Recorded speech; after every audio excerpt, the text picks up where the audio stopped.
On va voir comment mon viewer le joue. Skarner top. Bizarre déjà au Q. Ce qui est différent du Z, parce que évidemment, ça dépend du match-up. Moi, quand t'affrontes un Gnar, c'est comme un range. C'est-à-dire que partir Scorch Comet plus Max Z pour Aftershock, enfin pour Aftershock, pour faire la Shockwave, c'est une très bonne idée. Ça dépend comment tu joues après. Faut pas oublier le passif de Skarner aussi. Les petites attaques de Skarner, terre brise, soulèvements et empalement appliquent tectonique pendant 4 secondes. À 3 effets cumulés tectoniques, les ennemis subissent des dégâts magiques équivalents à 7% de leur PV max sur la durée. Voilà.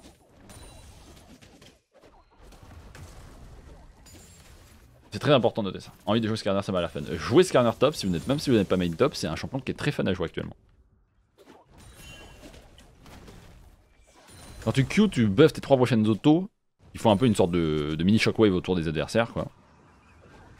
Et le truc qui est intéressant, c'est de spammer Z, peu importe le match-up, pour pouvoir mettre un max de dégâts. Là, je vois qu'il n'y a pas beaucoup de Z qui sont utilisés.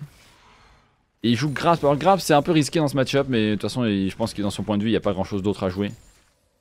Comet Scorch, il fait vraiment plaisir, hein, c'est comme les Malphite. Tu peux être un excellent lane bully avec Skarner dans ces cas-là.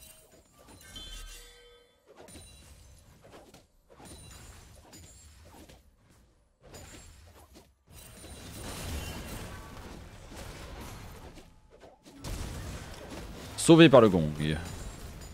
Bon, à la transition niveau 4 en slow push contre soi, c'est quand même honteux de ne pas l'avoir vu. Faut faire attention à ça.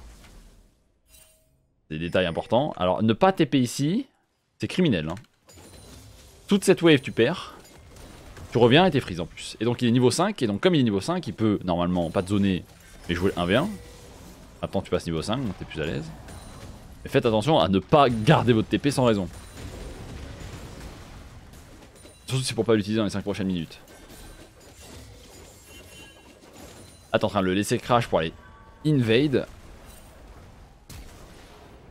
C'est particulier, on peut dire que ça passe, donc c'est rentable, c'est un gamble. Tu perds pas tant que ça sur la wave top, tu laisses surtout le Gnar reset gratuitement alors qu'il était dans la merde. Par contre, va falloir TP à un moment ou un autre, mon grand, parce que la téléportation, c'est pas un spell que tu dois utiliser genre à 18 minutes de jeu, tu vois. Là, ça fait 2 fois que tu reviens en lane sans TP, donc ça fait 2 fois que tu perds un peu des CS. Là, t'avais plus le droit parce que justement la wave était en train de bounce back vers toi. Mais faut le faire, tu vois. Bon, là, tu vas pouvoir TP vu que tu vas mourir. C'est bien, t'as gardé tes TP pour ça juste après. C'est pour ça qu'en fait, à force de ne pas TP sur tes waves, tu prends un désavantage de level, niveau 8 contre niveau 6, parce que t'as fait 2 fois que tu TP pas, 2 fois que tu perds une wave entière. Et en plus de ça, t'as rotate après, donc t'as reperdu une wave. Donc en total, t'as perdu 3 waves, dont une wave canon. Parce que t'as pas voulu utiliser ta TP et t'as aussi fait une rotation qui était questionnable parce que tu prends un kill, mais tu perds ton flash, tu perds beaucoup d'XP et tu laisses le Gnar reset. Donc, le plus important à noter, c'est cet écart d'XP qui se crée juste parce que tu décides de le faire. Décide de ne pas TP. Ça, c'est un truc qu'il faut savoir faire. Les gars, utilisez vos summoners quand ils sont disponibles. N'attendez pas de trouver la situation parfaite pour le faire. Vous n'êtes pas au niveau pour choisir quand est-ce que c'est parfait pour le faire, c'est rarement. Si vous êtes vraiment à l'aise à l'idée d'utiliser vos summoners au bon timing, merci pour le canon, il était bien bon. Bien, allez-y, utilisez-les quand vous pensez que c'est parfait. Mais si vous n'êtes pas à l'aise justement, ne cherchez pas à avoir le timing parfait pour votre TP. Utilisez votre TP dès que vous êtes rentré à la base. Gestion de wave, tout ça, c'est pas votre domaine, bah tant pis, vous attendez plus tard. C'est un Gnar, donc ça devient de plus en plus tricky quand il est en méga. Je sais qui parle de la des canons, je vous emmerde. Je fais des efforts, d'accord? Je ferai des efforts. Donc là on le ramène coller à un mur pour être sûr que derrière on puisse mourir. Ça c'est un peu golémique, mon grand, je sais que c'est un nouveau champion et tout ça, mais ramener un Gnar qui va passer en méga proche d'un mur pour qu'il puisse te stun juste à l'arrivée et en plus t'es pas en situation de le tuer. Ah c'est questionnable comme comportement. Donc là maintenant que t'as beaucoup de retard, t'as 2 levels entiers de retard face à un Gnar, tu ne peux plus jamais gagner le 1 contre 1. Et le Gnar va être un cauchemar à gérer. Pour la simple et bonne raison que tu lui as donné beaucoup trop d'avantages d'XP, tu viens de lui donner des kills. Et malheureusement pour toi, c'est tout ce qu'il lui fallait pour snowball. Et normalement il n'était jamais censé les avoir. Surtout quand il est mort en early. 2 levels de retard, là tu vas redonner un kill, tu vas reperdre de l'XP, donc tu restes à 2 levels de retard dans toute la game. Ce qui fait que là, elle va bientôt passer niveau 12, tu vas bientôt passer niveau 10. Ce qui fait que c'est un cauchemar. Et que plus la line avance, plus tu te fais chier parce que ton champion n'est pas fait pour se faire bully. Et que tu aimes bien bully les gens, je pense, avec Skarner. Flash Ghost pour retourner en lane pour que mes sims sont dispo. Oui. Actuellement, Ghost, oui. C'est très bien. Mais le flash, peut-être pas, ouais.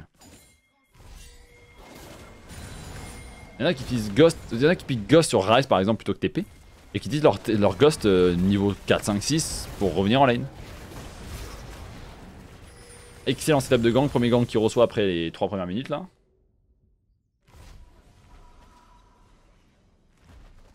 Skarner quand tu es en lane, c'est tellement broken pour setup des gangs. T'appuies sur E, tu pushes le mec contre le mur et GG, t'as stun le gars. La bot. Le pire c'est que cette game est gagnée s'il ne run it pas contre le Gnar quoi.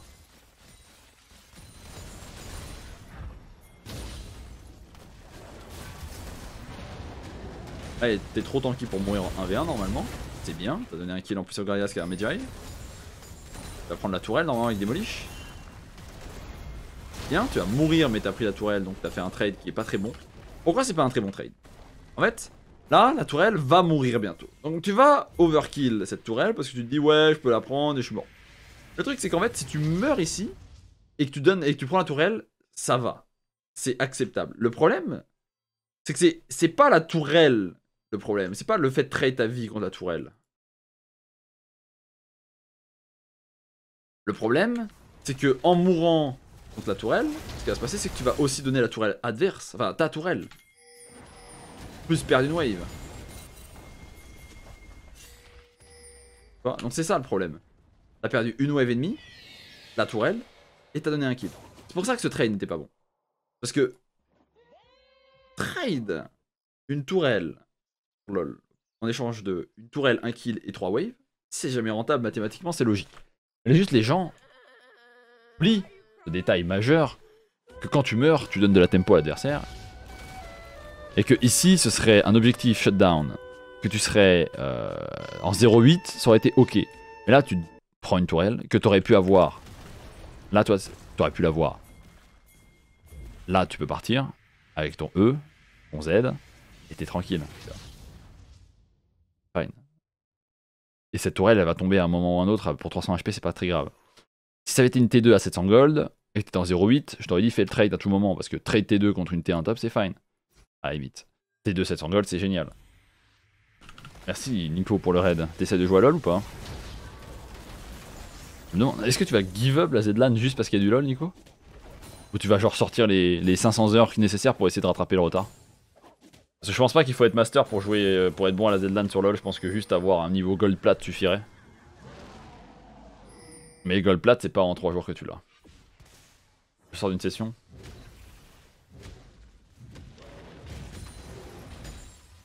En plus, je pense que les mecs qui sont comme toi, qui sont vraiment débutants sur LoL, au point où ils en sont, c'est pas du coaching qu'il leur faut, c'est juste spammer les games pendant, avec la bonne mentalité pendant genre une semaine. Pour juste avoir le feeling sur tous les champions, jouer un maximum d'Aram aussi, jouer un maximum de normal game. Il y a des façons plus optimisées que d'autres d'apprendre le jeu, mais je pense que l'une des meilleures façons d'apprendre le jeu, c'est jouer en Aram. T'apprends beaucoup de champions en peu de temps, il y a beaucoup de spells à éviter, à comprendre et tout ça. Il y a beaucoup d'interactions, il y a beaucoup de combats, ça t'habitue à bouger, ça t'habitue à toucher les spells et tout ça, donc les Aram, c'est pas mal. Donc tu perds la T1 top, tu perds tout ça. En échange, t'as pris une tourelle, c'est pas ouf.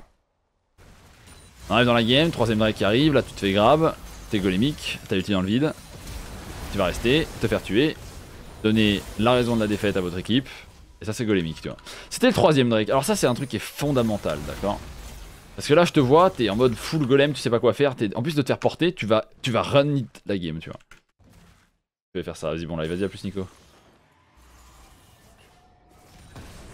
Tu vas run it la game. C'est que tu vas prendre un caillou pour lancer un Q juste parce que t'es névrosé, que t'as regardé trop de TikTok et t'es pas capable d'attendre 15 secondes sur un Drake, tu vois. Le Drake va spawn, il a spawn déjà. C'est ça le pire, c'est qu'il a spawn.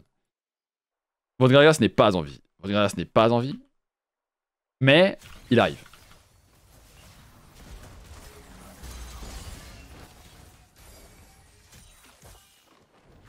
Le truc, c'est que tu viens de prendre le pire trade de ta vie.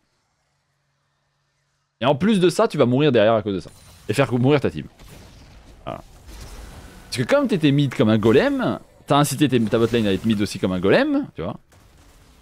Alors que ce Drake est gratuit, que c'est votre troisième, et que ça vous donne une win condition majeure. Mais donc, le fondamental dont je parle, c'est que quand vous avez un objectif neutre sur la carte à jouer, peu importe si c'est votre troisième, votre deuxième, votre premier, imaginez que votre objectif neutre, genre, c'est comme un Nexus, tu vois. Genre, vous devez à la fois le défendre et à la fois, c'est vos adversaires qui doivent s'approcher pour le tabasser, tu vois. C'est pas à vous d'aller vous battre loin de votre Nexus à nu, sans aucune raison, alors qu'à tout moment, vos adversaires vont pouvoir juste faire n'importe quoi, aller sur le Nexus, tout ça. Donc, arrêtez, quand il y a un objectif neutre, d'aller faire n'importe quoi, laisser les alliés et les adversaires venir à vous. Il faut laisser les adversaires venir à vous. Venir à vous. C'est là tu donnes la game, encore une fois. C'était le troisième Drake, c'était free, tu donnes des shutdowns, la Garrus remeurt, le Karna donne un shutdown, ils vont prendre le Drake. Vous avez plus de win condition pendant au moins 10 minutes. Tu comprends tous ces snowballs négatifs qui partent juste parce que tu ne sais pas quoi faire dans la game. Après tu joues Skarner, mais t'as quand même déjà 5-6 games sur Skarner, donc voilà.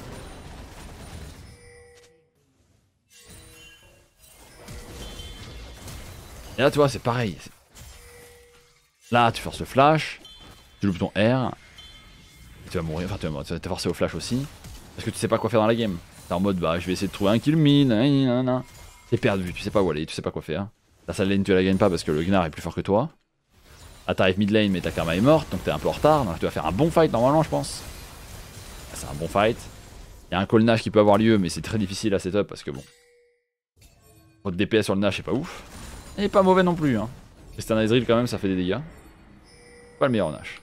Donc là c'est le moment d'appuyer sur E, collapse dans la jungle. C'est bien d'aller aider son ADC plutôt que faire le tour. C'est très très bien, t'as ramené le support adverse. T'as stun le top adverse, c'est bien, t'as fait un bon travail dans le teamfight. Mais vous n'arrivez pas à faire le Nash parce que malheureusement vous avez tué qu'une seule personne. Là il y a un fight qui s'enclenche, faut rester avec son ADC, tu restes avec ton ADC, c'est très bien. Tu vas donner un reset à Jinx, non même pas, c'est très bien. Malheureusement ça tue pas assez pour faire un Nash encore une fois. Toi, Skarner dans les fights c'est quand même sacrément grotesque hein. T'as un ulti pour défendre ton carry, t'as un E pour défendre ton carry, et tu peux faire totalement l'inverse, c'est-à-dire tu peux aller E in et ulti in. Ce qui est vraiment bien aussi. Donc là c'est le même setup, c'est Drake, ton support est low, ta team est pas là, ils vont faire le Drake, t'as ulti dans le vide, seul, avant le Drake, t'as récupéré le Drake, et derrière tu meurs. Si ta team meurt, c'est quand même dramatique. Ta team meurt, c'est dramatique, ils vont tenter de faire le Nash, ou ils vont juste récupérer plein de kills partout. C'est pour ça qu'il faut faire, il faut synchro avec ses teammates quand tu joues à LoL. Il faut aussi très se synchro. Rester avec eux, rentrer dans le fight. Tu peux aller contester le Drake si tu veux, mais rentre avec eux au bon moment. Le game est difficile pour toi parce que tous les champions adverses peuvent te tabasser par Jinx. C'est le seul champion qui te fait pas chier, c'est Jinx. Ce qui est bien.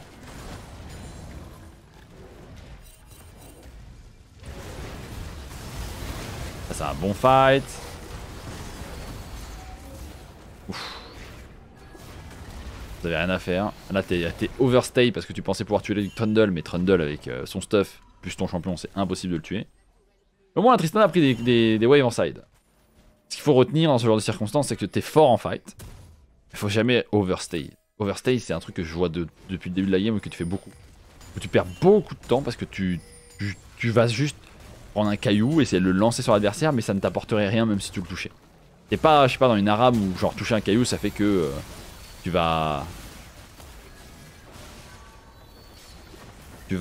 poke un adversaire qui ne pourra pas base. C'est dans League of Legends en 5v5. Ce qui va se passer si tu fais ça, c'est que tu vas juste rien pouvoir faire. Tu vas plus créer une situation où tu vas perdre du temps, va me voir faire une erreur qu'autre chose. Le grab est loupé, l'ADC, le mid est mort, le top est mort, le Veigar est absolument impossible à gérer. Et la game est finie. Juste comme ça. Bah, le résumé, franchement, quand tu joues Skarner, déjà, faut que, bah, on va pas parler de Skarner forcément spécifiquement, mais Skarner, c'est un champion, on l'a vu, a beaucoup plus de fonctionnalités en top lane actuellement. Peut-être que ce sera pas le cas parce que je pense qu'ils vont changer et qu'ils vont essayer de le buffer en jungle, mais jungle actuellement, il fait 3h35.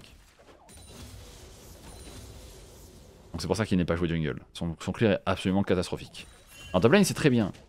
Top lane, t'as un excellent setuper de gang, tu ne dois pas tomber derrière parce que t'es un peu un lane bully. Surtout, faut pas faire ce que tu fais là, c'est-à-dire quand tu te bases, utilise ta TP.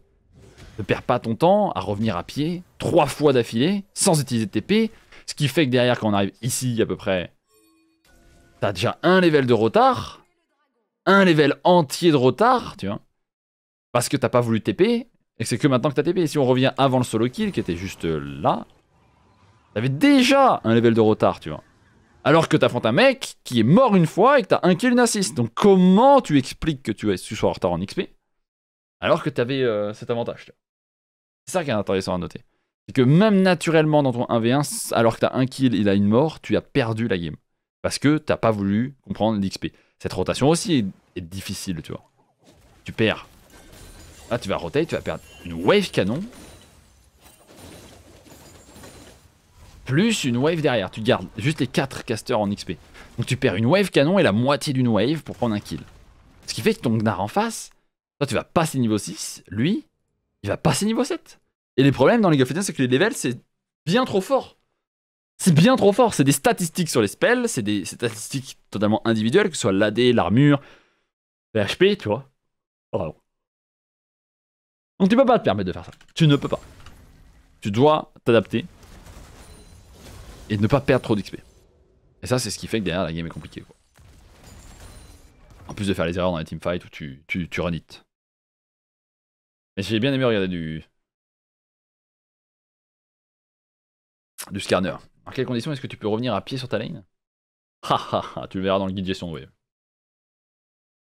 Pas maintenant.